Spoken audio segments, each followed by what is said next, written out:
નમસ્કાર મિત્રો, જોબ સરકારી યુટ્યુબ ચેનલમાં તમારું હાર્દિક સ્વાગત છે. તો મિત્રો, સુરત મહાનગરપાલિકા દ્વારા વિવિધ કેડરોમાં ભરતી કરવા માટેની જાહેરાત પ્રસિદ્ધ કરવામાં આવી છે, જેમાંથી આપણે આજે જુનિયર ક્લાર્કની જગ્યાઓમાં અરજી કેવી રીતના કરવાની છે તેની માહિતી આ વિડીયોમાં જોવાના છે. સુરત મહાનગરપાલિકાની નીચે દર્શાવેલી કેડરોની હાલમાં ખાલી જગ્યાઓ સીધી ભરતીથી ભરવા માટે પ્રતીક્ષા યાદી બનાવવાના હેતુસર ઓનલાઈન અરજીઓ મંગાવવામાં આવે છે. સંબંધિત જગ્યાની ભરતી નિયમો અને પરીક્ષાના નિયમોની પ્રવર્તમાન જોગવાઈ મુજબ લાયકાત પરિપૂર્ણ કરતા અને ઈચ્છા ધરાવતા ઉમેદવારોએ તારીખ 1/4/2026 થી તારીખ 15/4/2026 દરમિયાન www.suratmunicipal.gov.in નામની વેબસાઇટ પર ઓનલાઈન અરજી કરવાની રહેશે. ઉમેદવાર ઓનલાઈન અરજી કરતી પહેલા નીચે જણાવેલા ભરતીને લગતી માહિતી અને સૂચનાઓનો કાળજીપૂર્વક અભ્યાસ કરી ઓનલાઈન અરજી કરવાની રહેશે.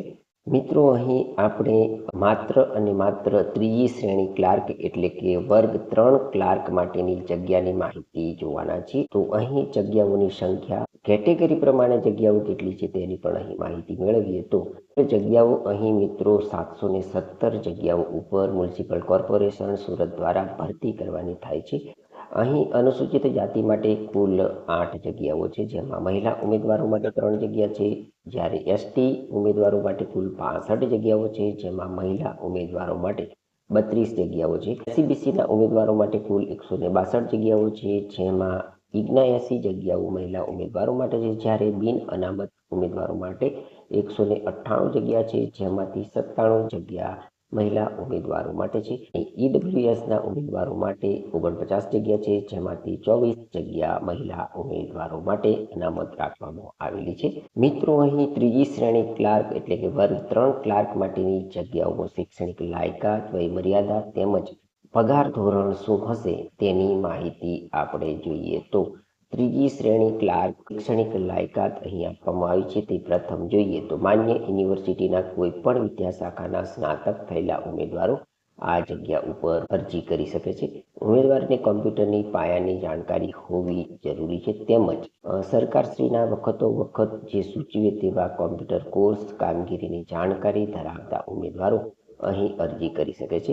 ઉમેદવારને ગુજરાતી, હિન્દી ભાષાનું જ્ઞાન હોવું પણ અહીં જરૂરી છે. મિત્રો, આ જગ્યા ઉપર અરજી કરવા માંગતા ઉમેદવારોની વય મર્યાદાની વાત કરીએ તો 18 થી 35 વર્ષ સુધીની વય ધરાવતા ઉમેદવારો આ જગ્યા ઉપર અરજી કરી શકે છે. સુરત મહાનગરપાલિકાના કર્મચારીઓના કિસ્સામાં વય મર્યાદામાં લાગુ પડશે નહીં.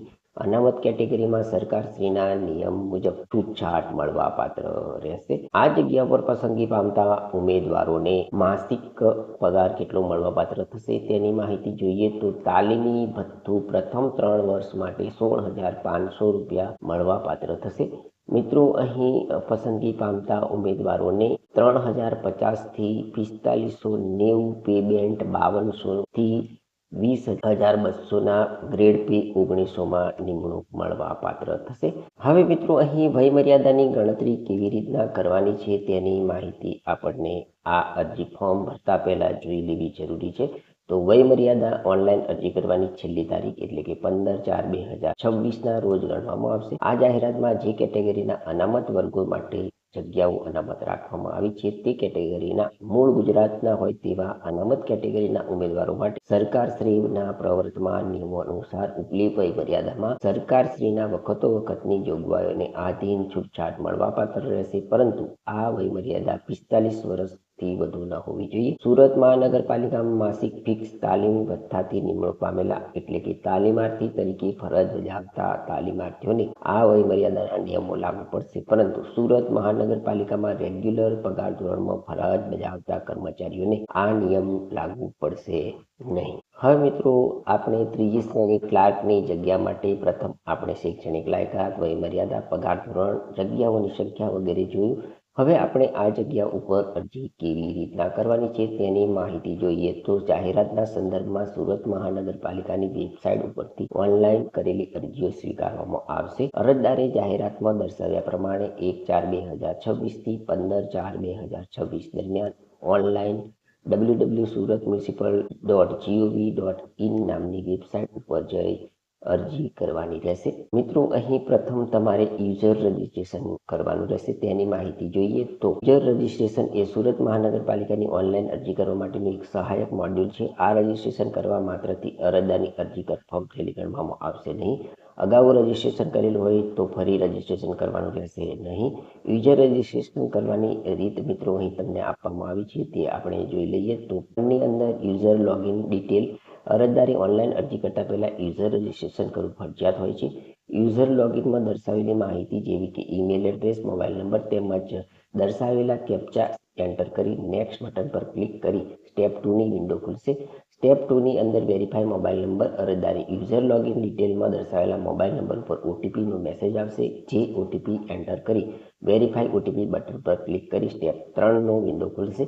સ્ટેપ 3 એકાઉન્ટ કમ્પ્યુટેશન અરજદારે એકાઉન્ટ કમ્બિનેશનમાં ફર્સ્ટ નેમ, લાસ્ટ નેમ અને ક્રિએટ પાસવર્ડ કન્ફર્મ યોર પાસવર્ડના ડેટા એન્ટ્રી કરી સબમિટ બટન પર ક્લિક કરતા સાઇન અપ થયા અંગેનો મેસેજ આવી જશે. અહીં નોંધ લખ્યું છે કે user registration sign up successfully થઈ ગયા બાદ અરજદાર દ્વારા સ્ટેપ 1માં દર્શાવેલા ઈમેલ એડ્રેસ ઉપર આવેલા મેસેજને વેરીફાઈ કરવા માટે click here two verify your email address પર ક્લિક કરતા ઈમેલ એડ્રેસ વેરીફાઈ સક્સેસફુલનો મેસેજ આવશે. ત્યારબાદ લોગિન પર ક્લિક કરવાનું રહેશે. તો મિત્રો તમારે પ્રથમ અહીં યુઝર રજિસ્ટ્રેશન કરવાનું રહેશે, ત્યારબાદ જ લોગિન કરવાનું રહેશે.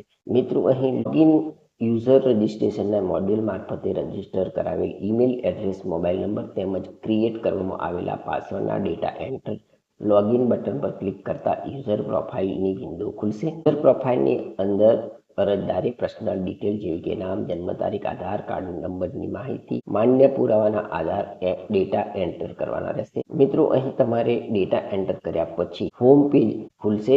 યુઝર પ્રોફાઇલની માહિતી સેવ કર્યા બાદ હોમ બટન પર ક્લિક કરતા જે કેડરમાં અરજી કરવા માંગતા હોય તે કેડર સામે તમારે એપ્લાય કરવાનું રહેશે. એપ્લાય નાવ ઉપર ક્લિક કરવાથી જે કેડર માટે અરજદારે અરજી કરવાની હોય સૌપ્રથમ તેની સામે એટેચ કરેલી જાહેરાતની પીડીએફ ફાઇલનો અભ્યાસ અરજદારે ધ્યાનપૂર્વક અને ત્યારબાદ એપ્લાય નાવ પર ક્લિક કરવું. એપ્લાય નાવ પર ક્લિક કરતા એપ્લિકેશન ફોર્મ ખુલશે, જેમાં માગેલી જરૂરી માહિતી ભરવાની રહેશે.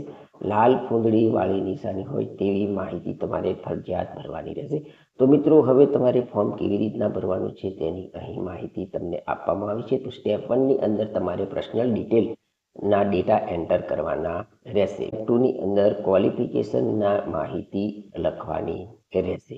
ત્યારબાદ અહીં તમારે એક્સપિરિયન્સ જો માંગ્યો હોય તો એક્સપિરિયન્સ પણ અહીં લખવાનો રહેશે. ત્યાર પછી તમારે ડોક્યુમેન્ટ ડિટેલની અંદર પણ માહિતી એન્ટર કરવાની રહેશે. તો મિત્રો આ ફોર્મ ભરતા પહેલા તમારે અહીં આપવામાં આવેલી માહિતી જરૂરથી અભ્યાસ કરી લેવાનો રહેશે. ત્યારબાદ જ આ ફોર્મ ભરવાનું રહેશે. હવે મિત્રો અહીં છેલ્લે એક મહત્વની માહિતી છે કે કન્ફર્મ અને પે એપ્લિકેશન. તો આ જગ્યાઓ ઉપર અરજી કરતા ઉમેદવારોએ પરીક્ષા ફી કેટલી ભરવાની રહેશે? ઉમેદવારોને કુલ 500 રૂપિયા ફી ભરવાની રહેશે. અન્ય કેટેગરીના ઉમેદવારોએ 400 રૂપિયા પરીક્ષા ફી પેટે તમારે ભરવાનો રહેશે અને આ પરીક્ષા ફી તમારે ઓનલાઈન ભરવાની રહેશે. અરજી ફોર્મ બાબતેની અગત્યની સૂચનાઓ અહીં આપવામાં આવી છે. તે મહત્વની જે સૂચનાઓ છે તે જોઈએ તો અરજદારે ઓનલાઈન અરજી કરતા સમયે કન્ફર્મ થયેલી અરજી પત્રકની વિગતો કે તેમાં ઉમેદવારે આપવામાં આવેલી માહિતીમાં ક્ષતિ કે ચૂક બાબતે પાછળથી કોઈ પણ પ્રકારનો તમે સુધારો કરી શકશો નહીં.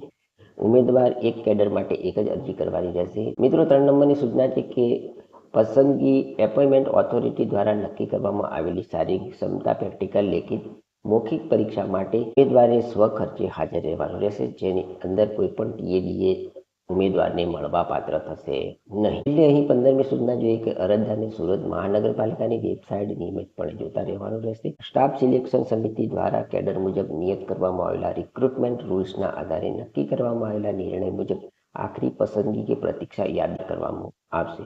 જો તમે આ જાહેરાત બાબતની વિગતો જાણવા માંગતા હોય તો અહીં આપવામાં આવેલા ટેલિફોન નંબર ઉપર પણ તમે ફોન કરી શકો છો. તો મિત્રો આ હતી સુરત મહાનગરપાલિકાની વિવિધ કેડરોની ભરતીમાંથી જુનિયર ક્લાર્કની જગ્યાઓ માટેની માહિતી આપતો વિડીયો. તો મિત્રો આ વિડીયોની અંદર આપણે કેટેગરી વાઇઝ જગ્યાઓ કેટલી છે તેની અંદર અરજી કરવા માટેની શૈક્ષણિક લાયકાત, વય મર્યાદા વગેરેની માહિતી જોઈ. જો તમે આ જગ્યામાં નોકરી કરવા ઈચ્છા ધરાવતા હોય તો અહીં આપવામાં આવેલી તારીખોમાં તમારે ઓનલાઈન અરજી કરી દેવાની રહેશે.